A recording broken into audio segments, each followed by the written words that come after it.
Tole je pa ena izredno velika kombinacija vrtne hiške in pa pergole in je zelo posebna, vam bom tudi povedal zakaj.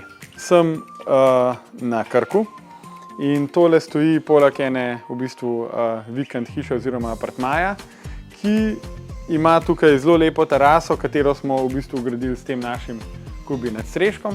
Tukaj je skladiščen del, kjer lahko pospravimo vso vrtno opremo. No, tle imamo pa res orank velik prostor, ki je namenjen druženju. Se pravi, velika terasa, kjer lahko naredimo res velik piknik, pa predvsem tukaj, kjer je veliko sonca, pomembno, da imamo senco in jo tudi lahko reguliramo. Tukaj smo po celi vrsti dali lesene brisoleje, tako da lahko veter in svetlobo reguliramo čist po želji. Brisoleji so tudi na tisti stranici tamle zadaj, tako da v bistvu je to lahko pol zaprt ali pa v celoti odprt prostor. LED lučke po stropu tudi montirane tako, da se dajo zadimati, da lahko imate res orank svetlo noč oziroma večer ali pa si naredite tako lepo, prijetno, romantično vzdušje. No, posebnost takšne enote je, da je ta dejansko zelo velika, se pravi, tukaj je dolžine nekje 9 metrov, v to smer, ker gre malo v konus, je kakšen meter pa pol manj. Širina več kot 4 metre, kar pomeni, da smo to enoto sestavljali tukaj na terenu in nismo pripeljali v celoti izdelane. Tudi smo lepo naredili tukaj spoj s hišo, da je vodotesen. Skratka, veliko detajlov, ki zahtevajo kar nekaj truda, pa energije, pa znanja, ampak končen izdelek pa vidite, da izgleda zelo lepo. Naj povem še, da je ta projekt, če se ne motim, zdaj star nekje 3 leta, zato je tudi les že malo začel siveti, tako da tudi iz prve roke vidite, kako s časom deluje sibirski macesen.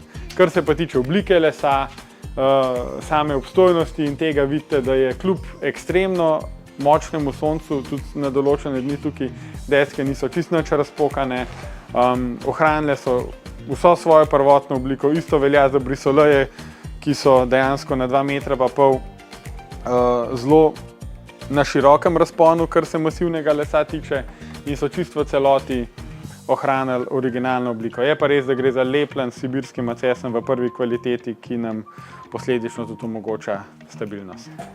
Zdaj grem pa naprej še na naslednjo lokacijo, tako da ostanite z mano. Takole izgleda kubi hiška, če jo postavimo v bistvu zelo blizu narave, se pravi obdana z drevjem, obdana z listjem, postavljena čist na robu vasi, konkretno sem majčkeno ven iz Pivke in takšna hiška, recimo v kombinaciji z macesna, v bistvu nadaljuje ta vibe, ki ga ima hiša in vrt, da je veliko zelenja, tukaj okrog mene so zelišča, nizko rastje je, tudi zaradi vrste pokrajine je tukaj veliko kamna in absolutno podpiram, da je v tem primeru hiška iz macesna in ne iz fasade omet, tako kot je recimo na stanovanjski hiši, ker vrt res lepo dopolni, se pravi z lesenimi elementi, tako kot je še par drugih detajlov iz lesa na tem vrtu narejenih in upam, da je tudi vam všeč. Ste opazili tole? Tole je pa odprtina, da maček lahko ven pride.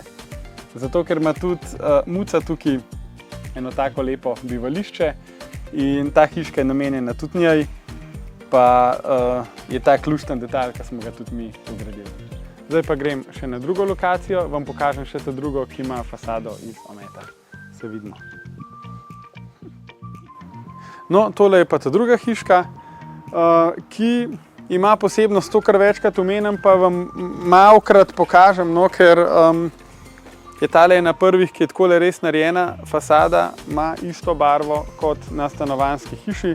Poudarjam, če želite isto fasado, poveste številko, ki jo imate na hiši in lahko naredimo čisto isto. Drugače pa gre za skladiščno hiško, tukaj je ta široko okno, 1,5 metra širine, no tudi to okno redko kdaj lahko pokažem, evo tukaj ga vidite v živo iz prve roke, kaljeno, temnjeno steklo. Iz te strani, evo, imamo vhodna vrata noter je skladišče. Vrata so iz strani, zato ker je tukaj od zadaj v bistvu vrt, za vogalom je terasa in je z te strani tudi zadeva v bistvu najbolj uporabna. Pol imam pa še en detalj, ki vam ga pa pokažem na drugi strani, pa kar pridite z mano. Redko kdaj vidim tudi takole narejeno rešitev, pa je dobra. Če rabite na vrtu vodo, pa če ne veste, kako bi jo dali, kam bi jo dali, pod hišo lahko pride vodovodna cev in tukaj čez naredite preboj in imate v bistvu na fasadi hiške pipo. Tle je zraven tudi nosilček za to, da lahko cev zvijate.